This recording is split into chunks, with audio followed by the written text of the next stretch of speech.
Unitarios. Vamos a seguir entonces con el Será Informades de hoy. Vamos a pasar a las noticias porque me parece que el que no está teniendo de las buenas nuevas es el gobierno nacional, en particular Javier Milei, que en este caso la justicia le vuelve a decir algo bastante obvio. ¿Sabe que estaba complicado para que digan otra cosa, me parece? Sí, en realidad esto recién estábamos escuchando en la hermosa artística que tiene este programa, que será por las malas, las palabras ni más ni menos que del relacionista público que hace relaciones institucionales, diría Lili Jalat, el operador político de Jonathan Viale, para no usar otros adjetivos más ofensivos, que no los vamos a utilizar solo por hoy, por lo menos, solo por hoy.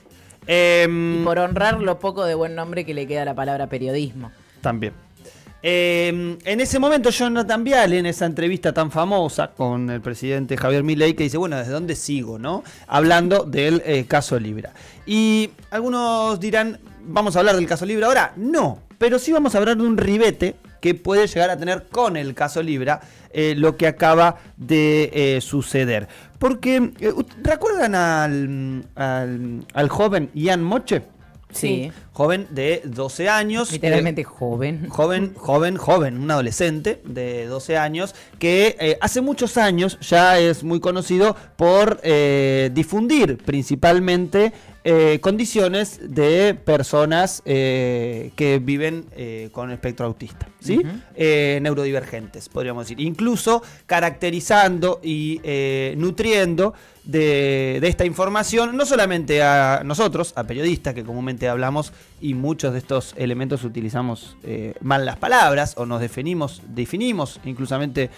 incluso muchas veces erróneamente, y se ha encargado de, no solamente difundir la vida de niños, de adultos y explicar las condiciones, comentar qué es lo que les gusta, qué es lo que no les gusta, qué es lo que les genera alguna alteración o no. Y todo esto lo ha hecho tanto en medios de comunicación, a los que lo han invitado, canales de televisión incluso, como también con diferentes representantes políticos, ¿sí? Entonces ha ido y ha, si se quiere, aprovechado el año electoral 2023, en el cual muchos referentes políticos de distintos espacios lo han recibido, ¿sí? Y ha conversado con ellos alrededor incluso de la posibilidad de la construcción de algunos paquetes legislativos necesarios, ¿sí? En este caso para un sector de la población que en este caso Ian representa muy bien con tan solo 12 años. Ya recordarán, obviamente, las ofensas y las bardeadas públicas que ha realizado no solamente el presidente, sino también toda la batería de, podríamos decir trolls, pero algunos existen, o sea que son directamente lo que se denominan como milicias digitales del gobierno nacional. Y en su momento, el presidente de la Nación compartió un tuit que realizaba un usuario que no está referenciado concretamente con ninguna persona. Estamos hablando de un retweet que hace el presidente. Hombre Gris es la cuenta que tuitea. Allí el cuadrito de arriba, que es el que no se ve, que dice con Pautino, es Paulino Rodríguez, ¿no? Obviamente esta es la constante deformación de los nombres de las personas que hace el mileísmo en clave de humor, ¿no? Si uno no se ríe, quizás porque no genere tanta risa. Te da un poco de risa, y ¿no? es como Franco Pautiniano. Pautiniano. No sé. Bueno, y encima Pautino que le quedó. Pautino. Aparte Pautino es como que se lo dice, o sea, a Fantino todavía. Es que yo pensé que era Fantino. No le va a decir a Fantino. Pero todavía no está peleado con Fantino. Todavía no. Es muy difícil pelearte con Fantino porque realmente él es más mileísta que Milei, o sea que... Gambetea como loco igual también. ¿Por qué entonces? Sí. Zafa de todo. Le conviene, lo que le conviene. En este caso, en el programa de Paulino Rodríguez de La Nación Más, Ian Moche había ido con su madre allí y un poco expresando algunas situaciones preocupantes de este contexto, ¿no?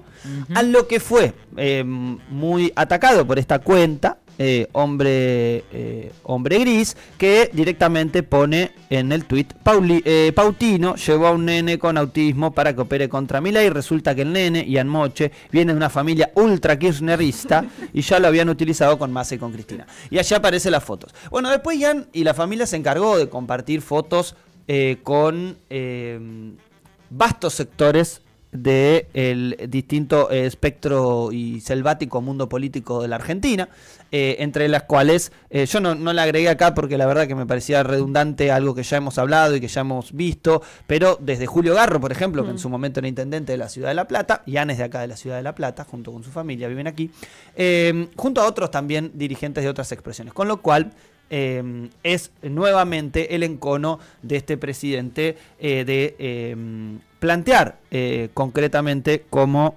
simios, mandriles, kirchneristas, cucas, cucarachas, etcétera, a cualquiera que haga algún planteo alrededor de su gobierno. ¿Qué es lo que sucedió en las últimas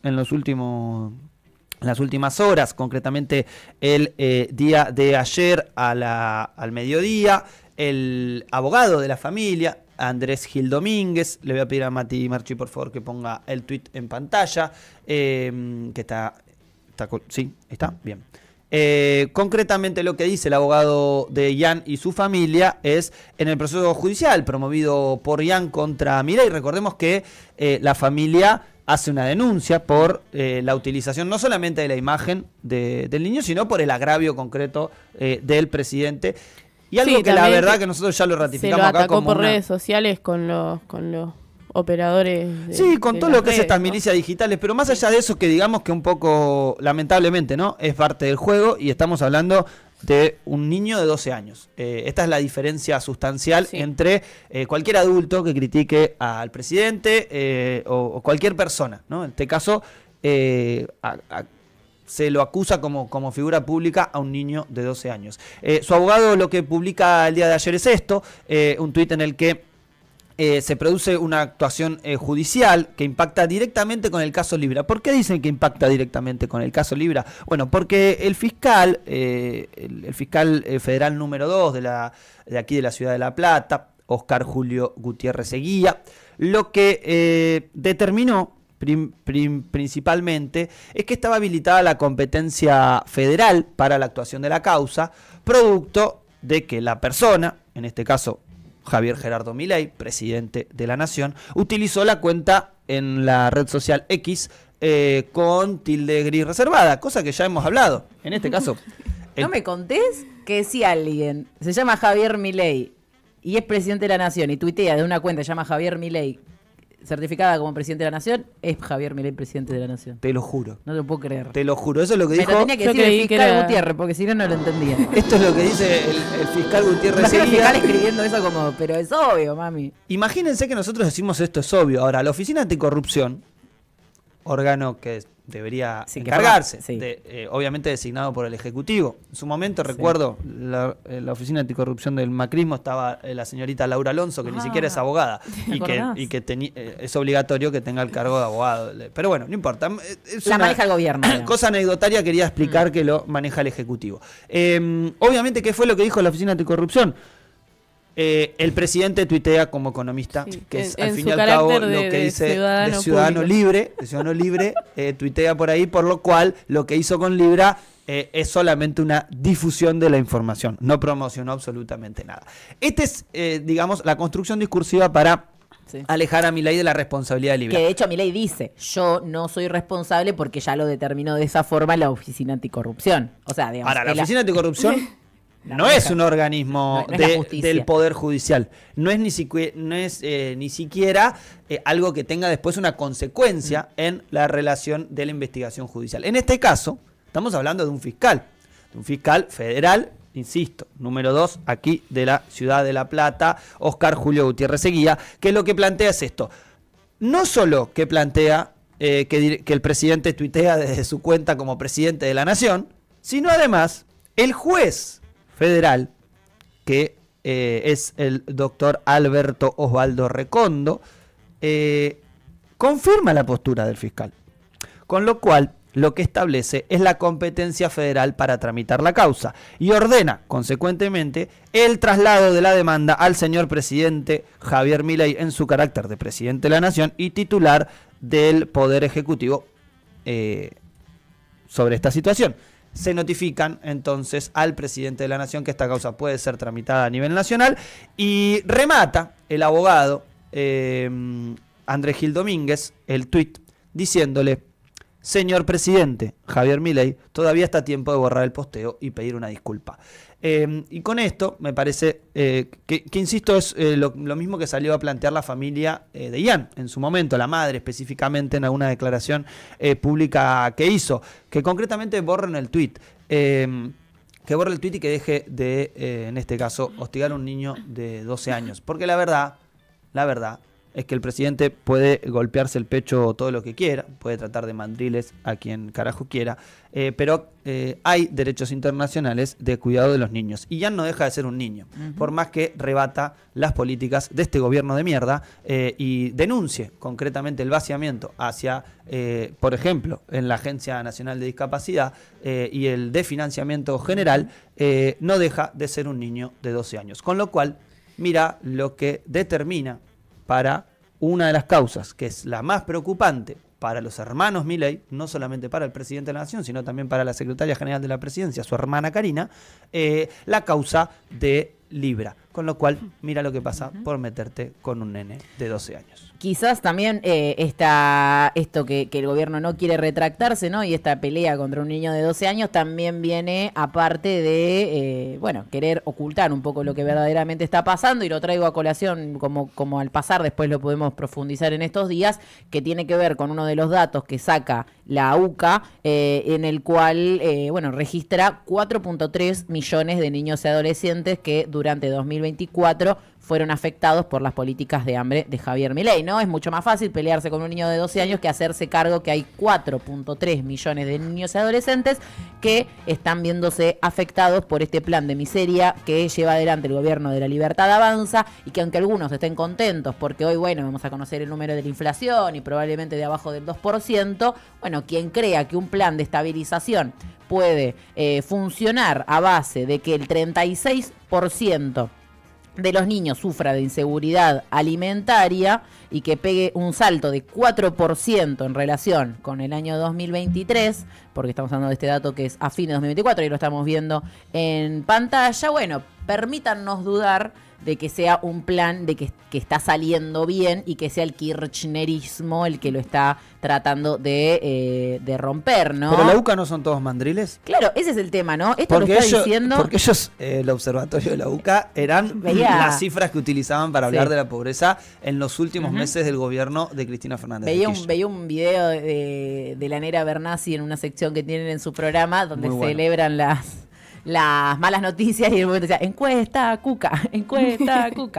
Literalmente, esta encuesta que habla de esta inseguridad alimentaria para el 36% de niños y adolescentes es del Observatorio de la Deuda Social que hace de forma periódica la UCA, la Universidad Católica Argentina, que a menos que ahora es muy probable que el gobierno, pero particularmente Javier Milei, desde su cuenta con tilde gris, salga a poner UCA con K, ¿viste? O estas cosas que hace. O Cuca. La Cuca, la Universidad de Kirchneristas argentinos, no sé, estas cosas que necesita inventar el gobierno para no hacerse cargo de que justamente el pueblo argentino, y en particular niños y adolescentes, en este caso, bien sabemos que son muchísimos los sectores afectados, que van desde la discapacidad hasta los enfermos oncológicos, hasta el pueblo argentino en su generalidad, pero poniendo el ojo sobre esto, vemos un fuerte crecimiento de la inseguridad alimentaria, llegando entonces a 4.3 millones de niños y adolescentes, que dudo que esto se vaya a resolver porque insulten a un niño de 12 años en Twitter, pero eso pienso yo. Sí, y otra cosa será lo que diga el gobierno. En Twitter y también Lugones, ¿no? Cuando tuvieron esa reunión le dijo, por eso también se armó el conflicto.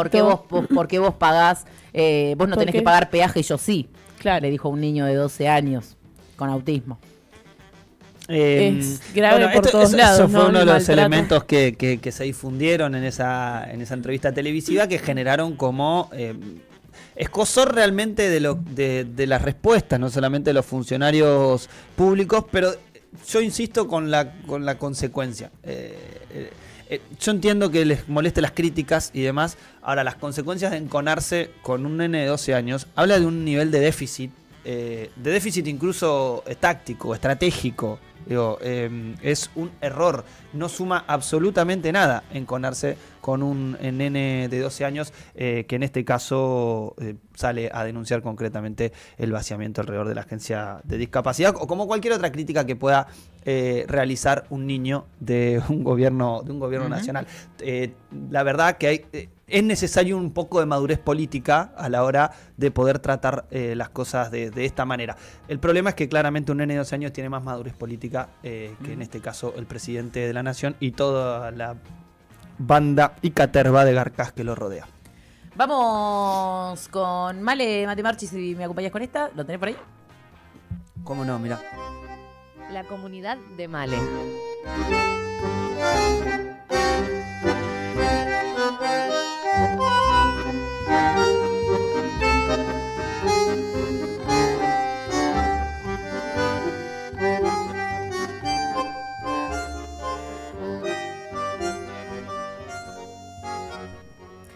Bueno, tenemos una noticia de la comunidad porque hubo otro ataque al ambiente, como ya viene atacando mucho este gobierno, pero en particular el gobierno de Córdoba, porque hace más de 30 días que se venía resistiendo desde el pueblo, desde los vecinos, las vecinas y también sectores ambientalistas como Fundación para la Defensa del Ambiente, frente a una tala, querían talar un árbol de casi 300 años en el municipio de Villa Allende, que dirige Pablo Cornet, junto con la empresa Camino de las Sierras, quien la preside es Julio Bañuelos, y también junto al gobierno provincial de Yarlora, ¿no? De Martín Yarlora.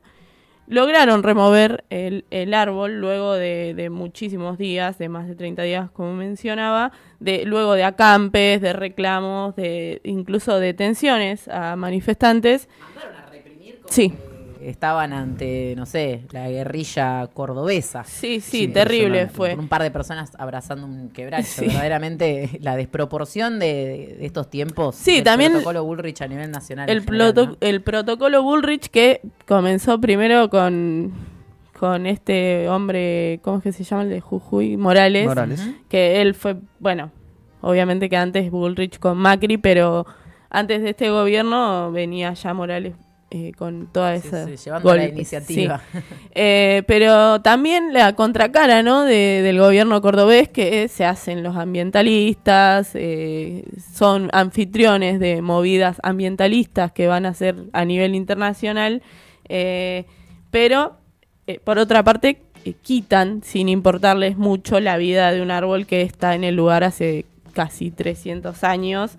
Bueno, esto es en la avenida Padre Lucchese, que conecta la ciudad con la ruta E53, que dicho sea de paso sirve para la entrada de muchos countries, que eso también tiene mucho que ver seguramente. En principios de junio se aprobó desde la Cámara en lo contencioso administrativo de tercera nominación su traspaso, pese al rechazo que causó en la población, la remoción del árbol autóctono, después de muchos intentos de los vecinos y vecinas que advierten el crimen hacia la naturaleza que se está llevando adelante desde el municipio. Las empresas y el gobierno provincial intentaron con esto que comentaba Delphi, también abrazos solidarios, caravanas de autos, campañas de firmas y presentaciones de amparo ante la justicia. Bueno, no dio fruto nada de eso porque comenzó el sábado la tala de este árbol, el quebracho blanco, que bueno, voy a hacer un paréntesis acá porque el quebracho es un árbol muy antiguo que ha servido para los durmientes de los trenes, porque duran muchísimos años, duran cientos de años. Claro, mientras más años tiene, más dura es la madera y es lo que sirve. Es algo que no se rompe nunca, básicamente, que en el gobierno de Menem vendían los durmientes del tren porque, bueno, para reemplazarlo con otras cosas que seguramente se rompían, ¿no? Y se cambiaban. Pero es un árbol que el 97% de los árboles, de su Especie. ¿cómo es que se dice? De su especie, fue talado y tarda muchísimos años en, o sea, vos no es como el pino que lo plantás y en un par de años ya. De hecho, hay un clima de reemplazo de estas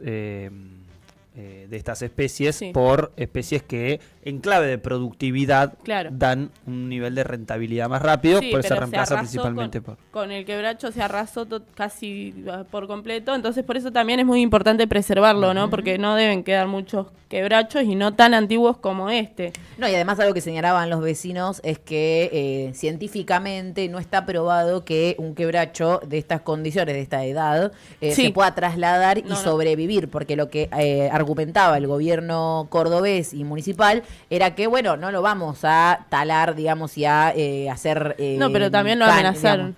Sino que la idea era Removerlo. con hacer, ellos decían que la idea era removerlo. El tema es que lo que señalan desde estas organizaciones ambientales Sí. es que no hay pruebas de que ese árbol pueda sobrevivir No, siendo porque trasladado de esta forma. Tiene una raíz central que Claro. ahora no recuerdo cómo se llama, lo tengo anotado por acá, que se llama... Espera, deme un segundito.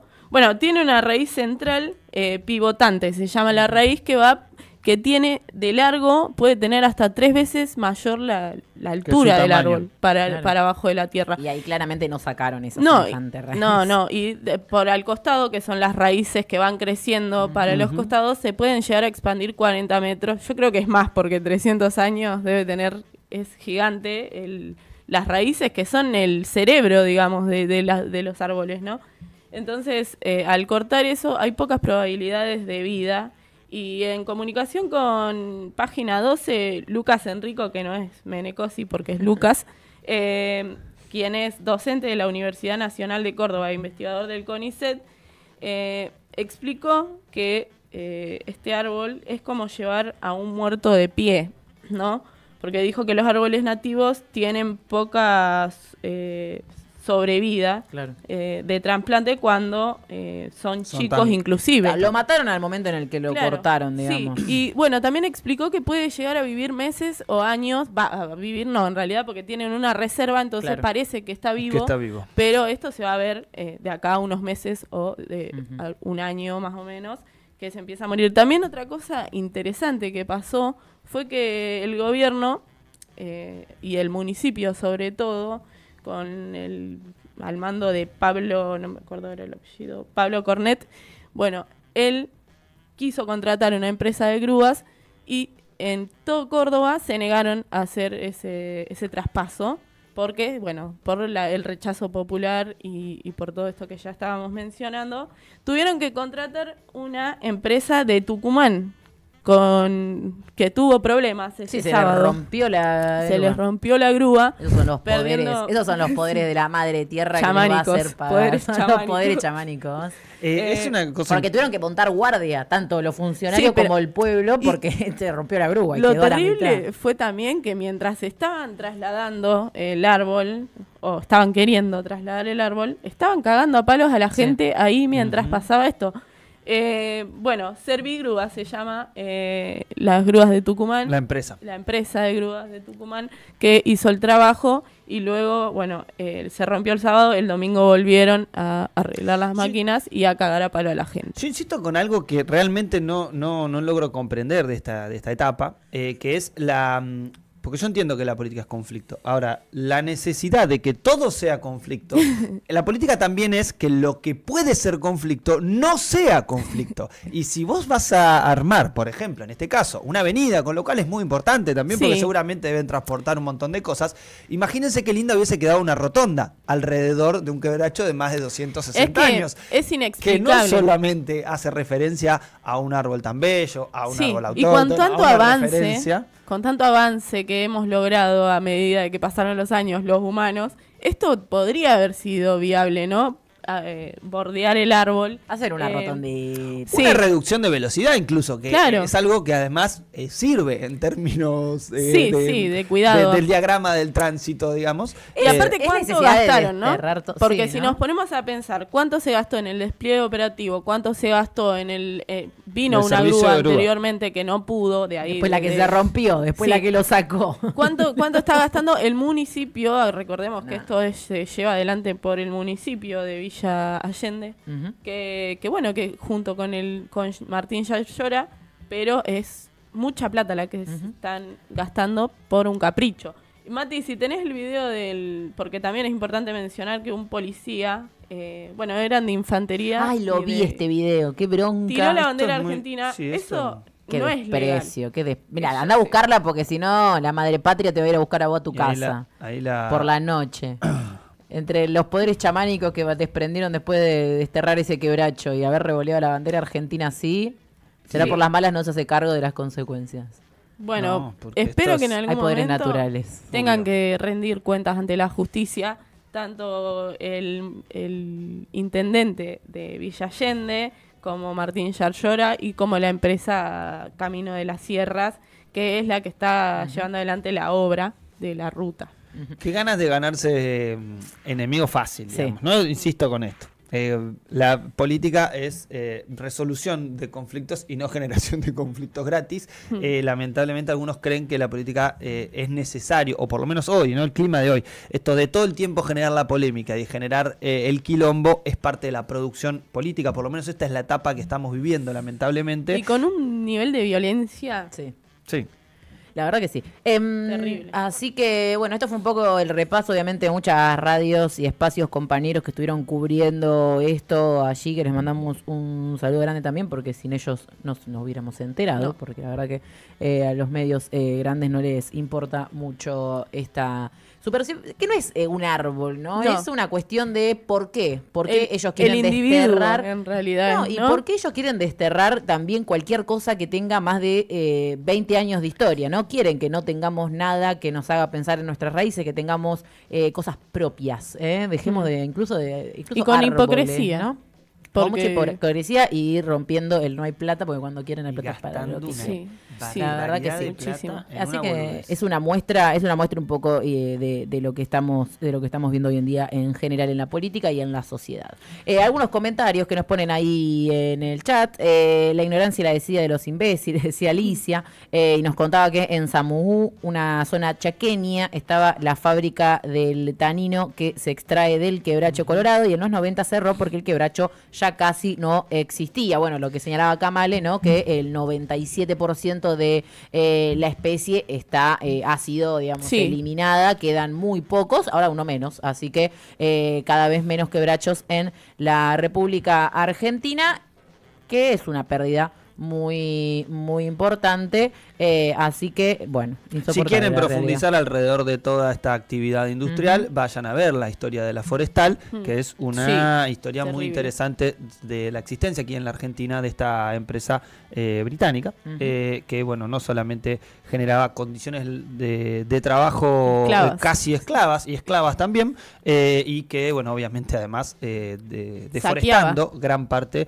de toda nuestra hermosa patria bicontinental y bioceánica. Y lejos de ser un tema del ambientalismo, los progres y demás, esto es lo que se está discutiendo entre la agenda que tienen hoy en día esta nueva configuración mundial, digamos, ocupó un rol muy importante la cuestión climática y de la forestación en lo que fue la última cumbre del BRICS, que sucedió la semana pasada en Brasil. A fin de año también en Brasil sucederá la COP30, que es la conferencia también mundial sobre cambio climático, y también ocupará un lugar muy importante.